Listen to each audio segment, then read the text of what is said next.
下午茶食燒烤真係第一次。啲燒烤係咪自己親自醃㗎？唔使醃㗎，即攞即賣㗎。捐窿捐下嚟揾食，今日嚟到板符去探訪一間開咗20年嘅路邊燒烤檔，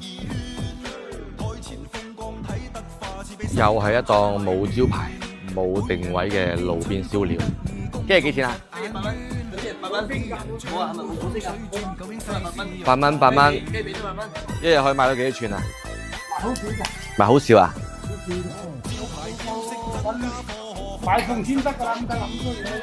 點解咁多人過嚟食你燒烤嘅？fans 多啊嘛？好食啊你！啲燒烤係咪自己親自醃㗎？唔使醃㗎，即攞即賣㗎。傾多少咧？下午茶食燒烤真係第一次。 198 198呢一間咧就係地道嘅廣東燒烤地攤檔，炭火燒出嚟嘅燒烤咧係最具煙火氣嘅。燒雞髀肉8蚊雞，有啲似呢個日本燒料。表皮微焦，肉質細嫩。對你試下佢哋燒雞翼8蚊隻，個頭還挺大的。外皮金黃酥脆，內裏鮮嫩多汁。燒雞腳8蚊。外皮焦香，內裏膠質軟糯。燒雞腿8塊，每一口都是炭火的香。燒雞中翼12蚊。炭火烤至鎖住汁水。燒雞腎8蚊。